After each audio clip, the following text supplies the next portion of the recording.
Good morning, Empowered Living Community. Welcome to another Saturday show. We're looking at the Fully Resourced program. This idea that we are fully resourced is something that we have to really embrace in our lives. And it's something that I think for most people, unless someone continues to nudge you to that level of awareness, you never really fully awaken to it. I know I didn't. For a long period of time after I had kind of reached some level of success and achievement, people would ask, what took me so long?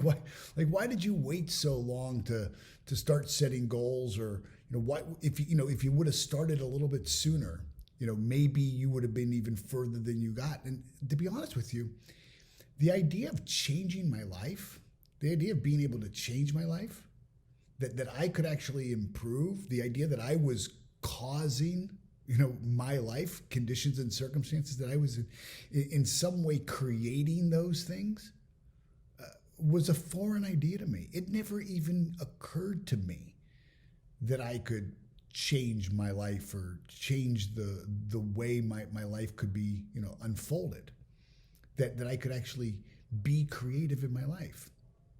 And, if you think about it, how would you know that unless somebody kind of came alongside you and mentored you and educated you? I guess maybe some people, start on the path, they get, this intuitive nudge, a message from God, and maybe they find themselves in a bookstore, they find themselves at a seminar, and maybe they're seeking. But, I really believe that I was seeking. I was, when I was in struggle, I was looking for any sign that I could find. And really, it wasn't until Patrick Hayes came into my life and really began to sit down and mentor me through this book and guide me through, these concepts that I'm sharing with you through this program.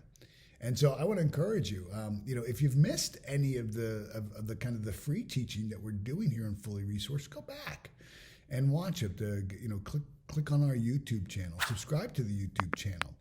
There's all kinds of free resources there. And again, I put free resources on because I know, two reasons. One is I know that some people are where I was, and just financially, I couldn't have invested at that time in my life. When I really needed it most, I didn't have the money to invest.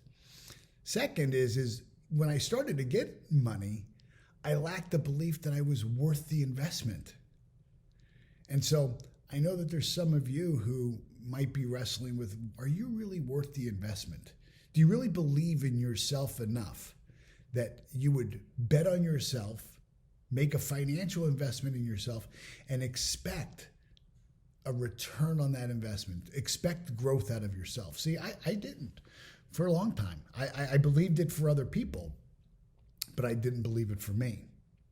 And so, if you're in one of those places right now, if you're struggling right now financially and you can't afford to, invest in a program, then stay tuned to, the Empowered Living Community, stay tuned to my YouTube channel, all kinds of free resources that will really help you.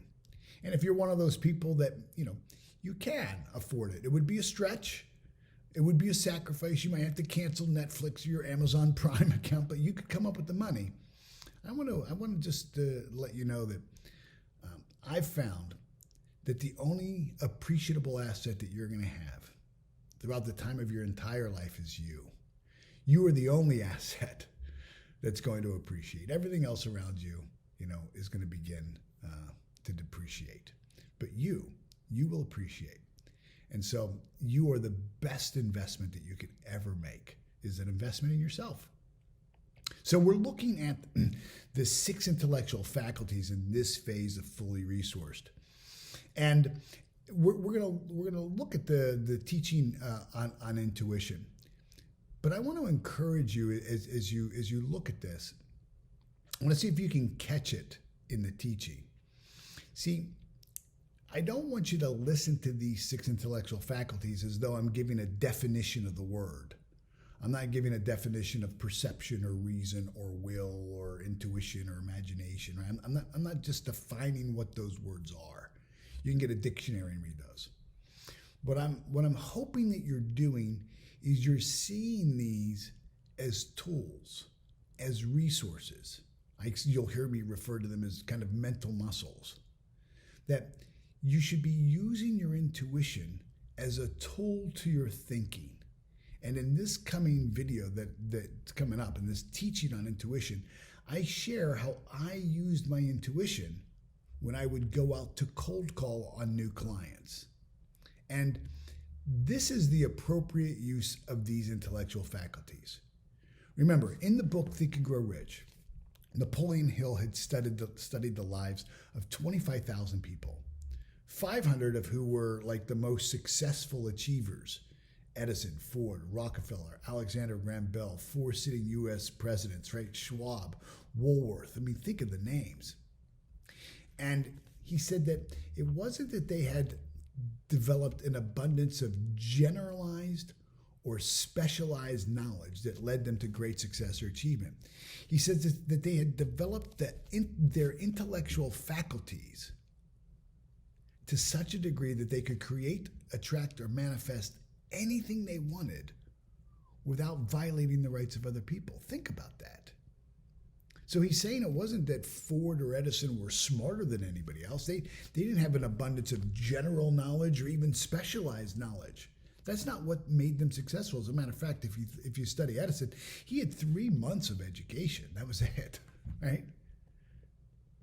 So what was it that led these guys to this great success and achievement? And then, thousands of other people, millions of other people since then. It was the development of these intellectual faculties, these 6 faculties. Just as we rely on our physical senses to navigate our physical world and to interact with our body temple to our physical world, our ability to see, hear, smell, taste, and touch, our 6 intellectual faculties serve us as tools and resources that connect our physical world with our spiritual world. So again, in the course, in the Fully Resourced program, we have a fundamental belief that we are spiritual beings, that we're gifted with an intellect, and that we live in and through a physical body on this physical plane. It's the use of our intellectual faculties that allow us to tune into the mind of God and then be able to navigate and have dominion over our physical world. These are so powerful once you develop them. So when you're watching this series on the intellectual faculties, remember, we're not just defining what the word is. We're showing you how you use these as tools for thinking. Enjoy the video. I'll see you on the other side. Bye-bye. Now, the next of these 6 intellectual faculties is your intuition.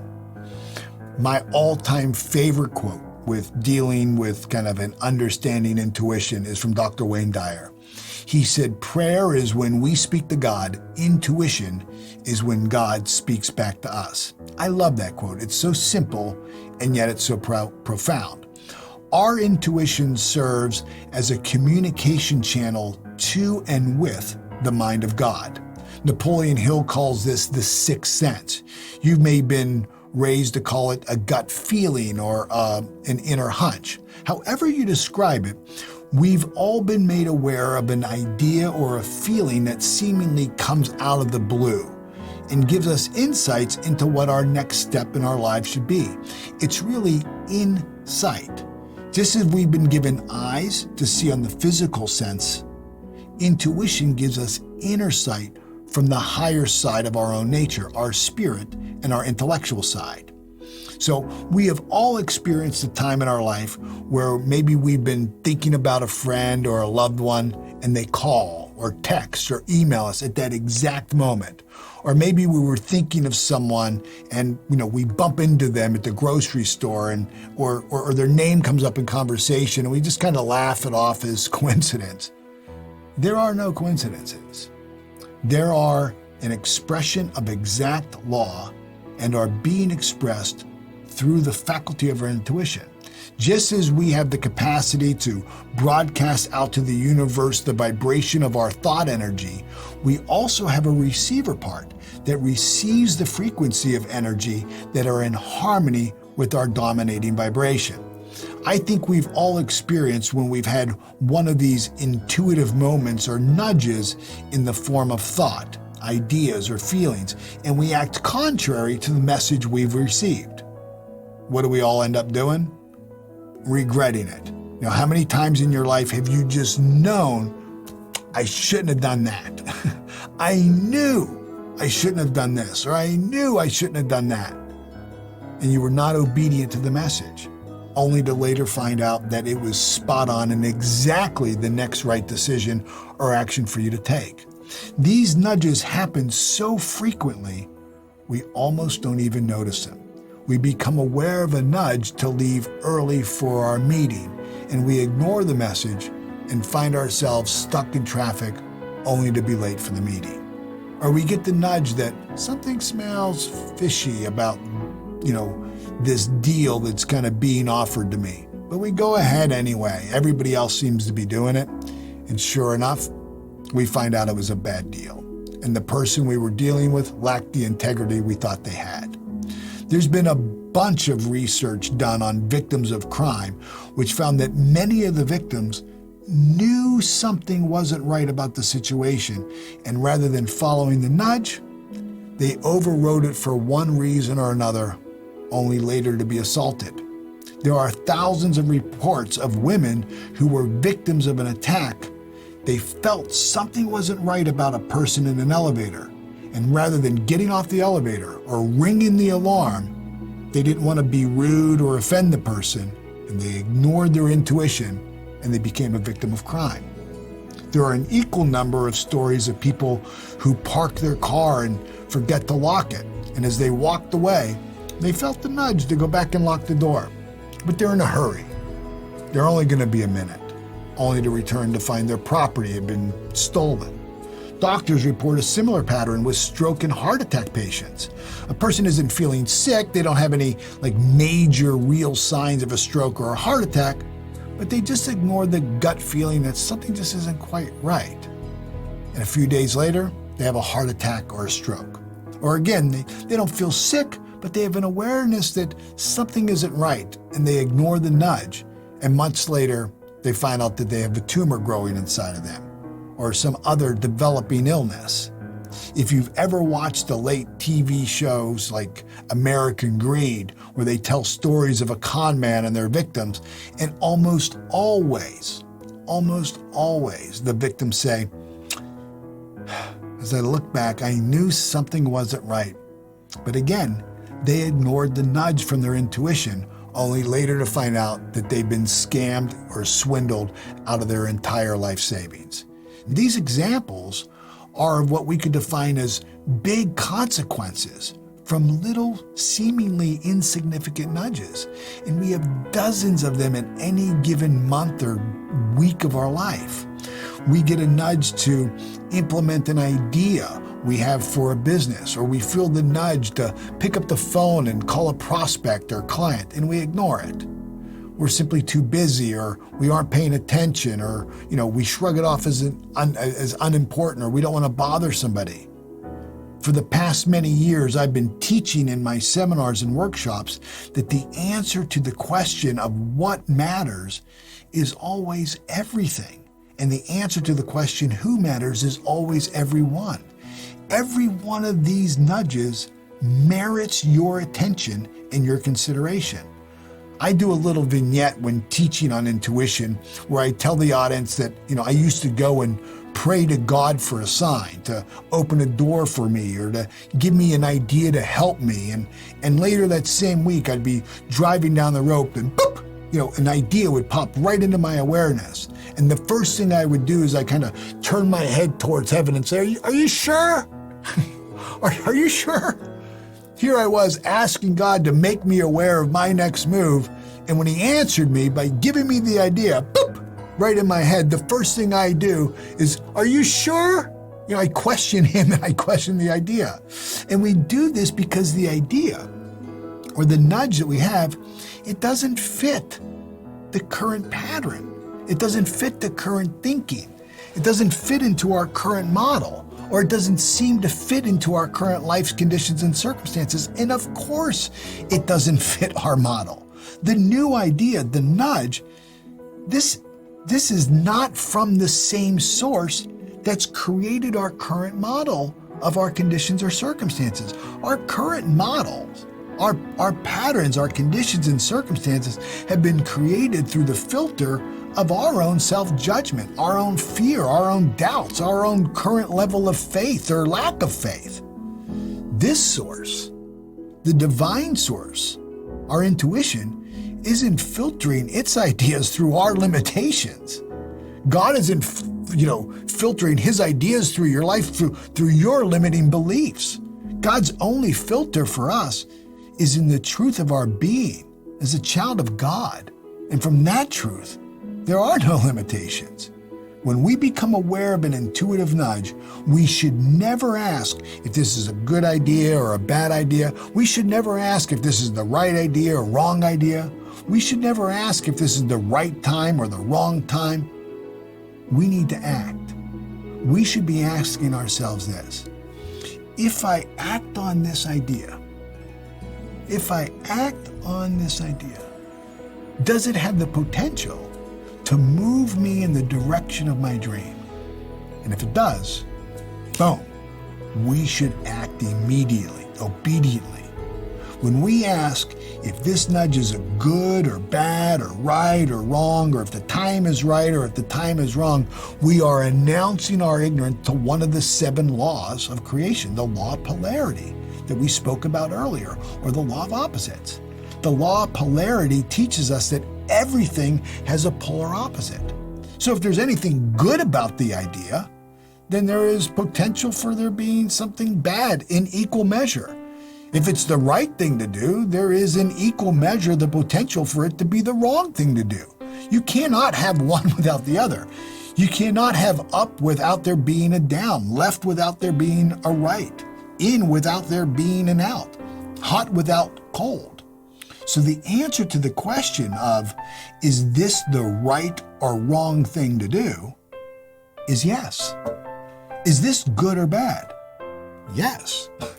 Is this the right time or the wrong time? Yes.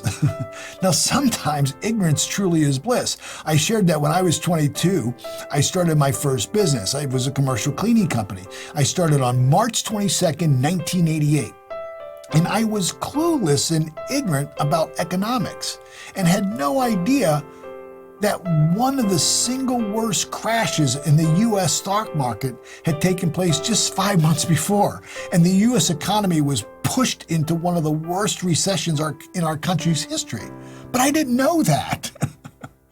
Had I asked anyone if this was the right or wrong time to start a business, they would have told me it was the single worst time for me to start a business, especially a service business that required other businesses to take on more expenses for what many would define a luxury, having someone come in and clean up after them at the end of the day. But the truth is, and was, those conditions were exactly the perfect conditions for me to start a business.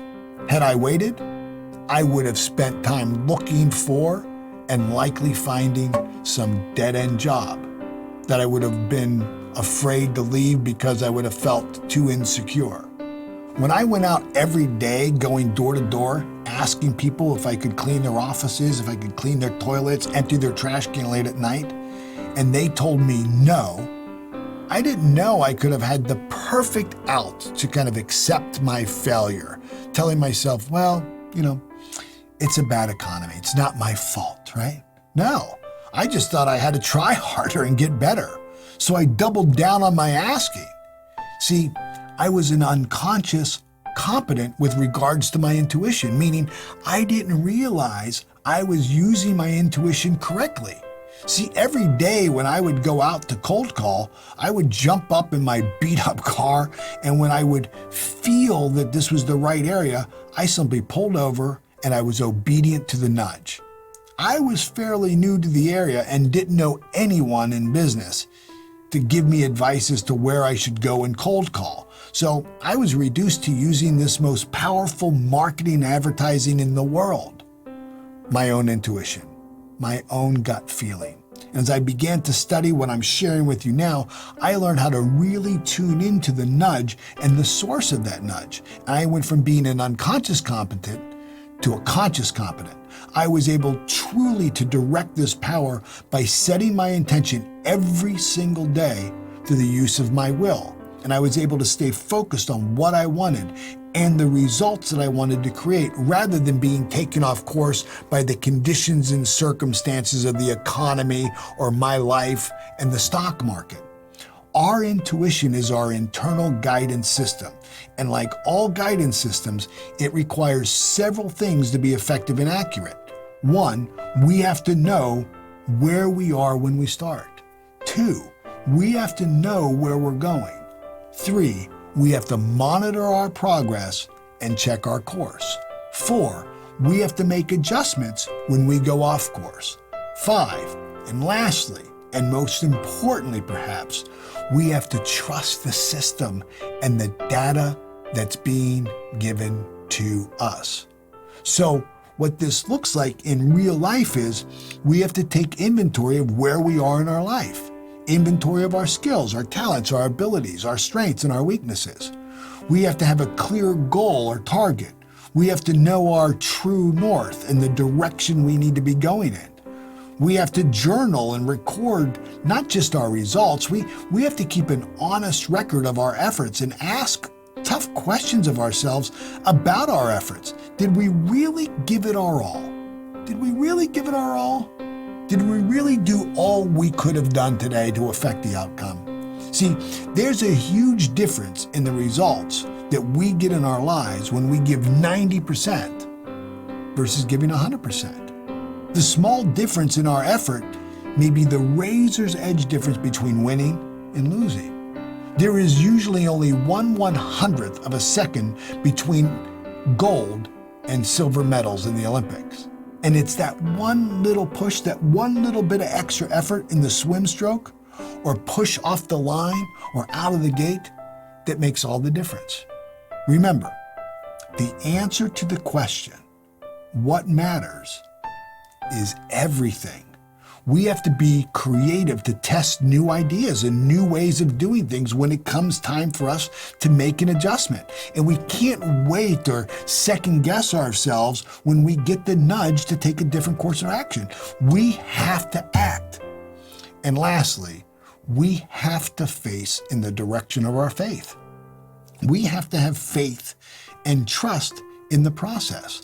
I teach those I work with to listen to one voice for at least a year.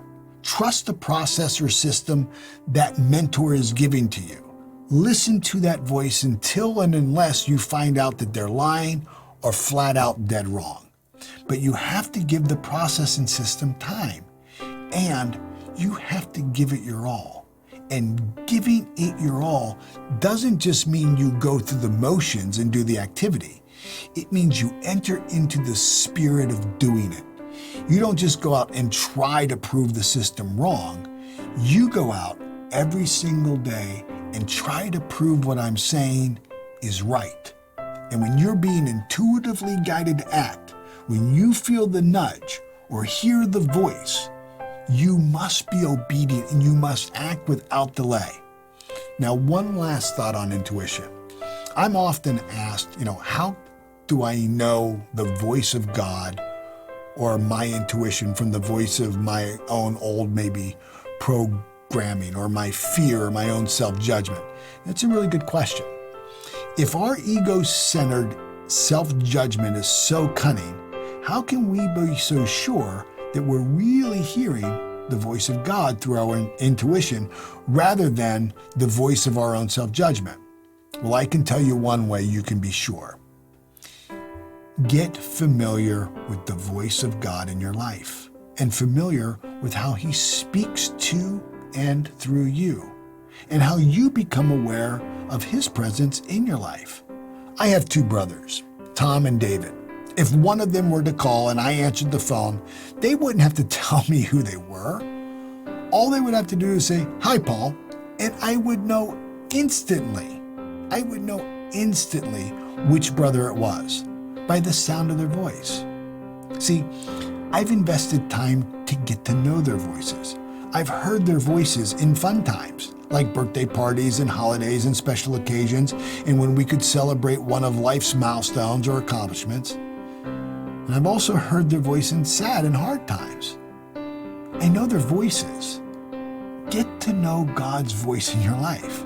And the only way I know that you can do that is by inviting Him to speak into your life, inviting Him into your life conversations, the quiet and sometimes not so quiet conversations that take place in your mind and in your heart. This is really easy to do when you make it really easy to do. And what I mean by that is it's really easy to do when we remove all the rules, R-U-L-E-S. When we remove the roles that man or organized religion so often try to force on people today.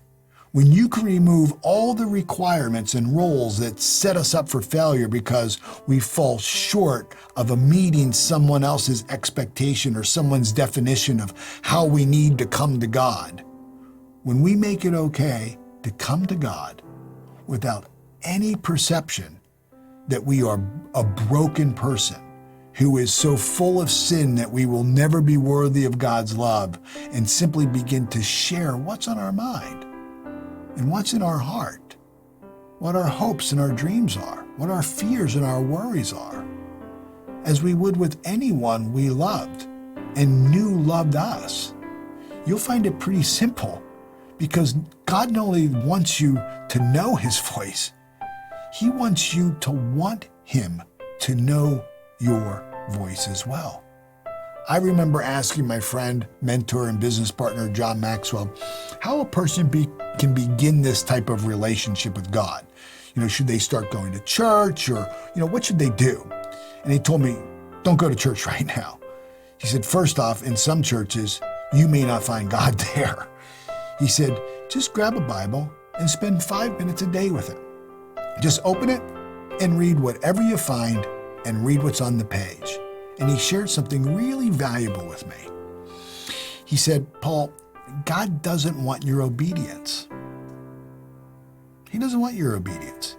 He knows He's never going to get that from a person for long. We always fall short. We're human after all. He said, what God wants more than your obedience is He wants your dependence. Think about that.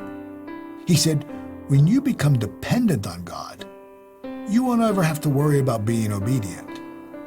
Now, this is not purpose to give you spiritual advice, and John's message for me was not for you or for anyone else. And it was in the context of a much larger and deeper conversation. But it's really good advice for someone who's asking the question of, how do I get to know God's voice?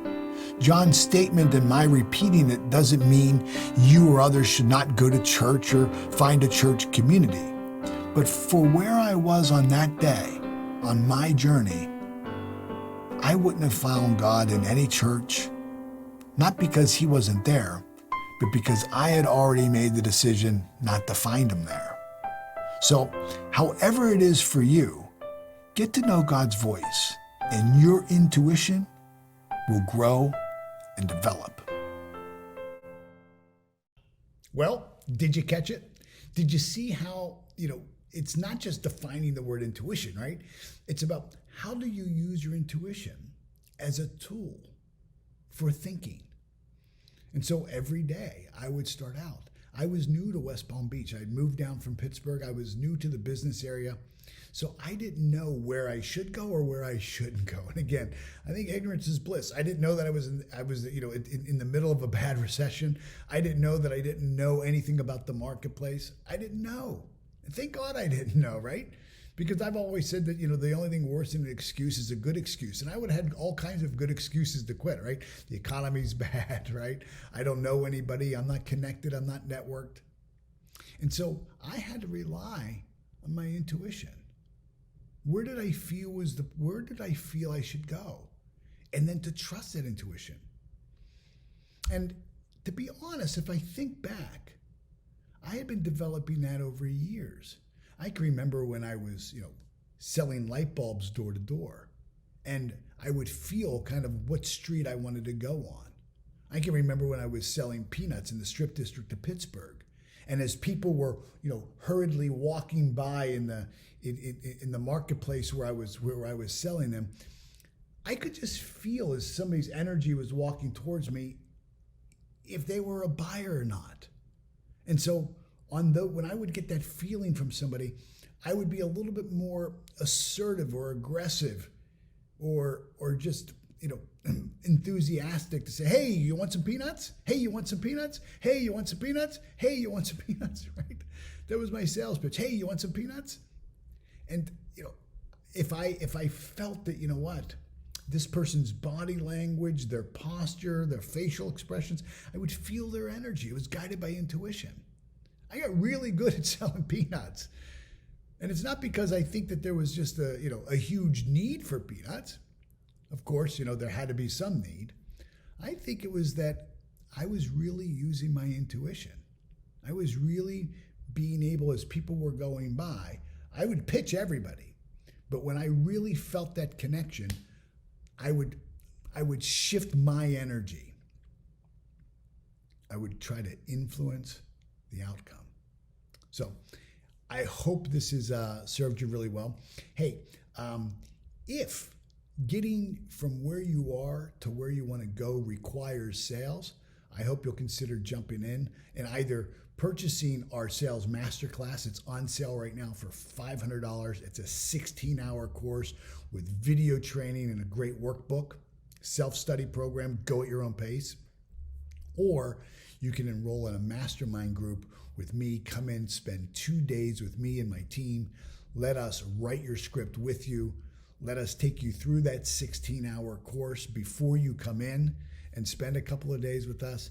It'll be a fantastic experience. And if you don't have this program fully resourced, what are you waiting for? I hope you'll enroll. Click on one of the links below. Be great to work with you. Be well.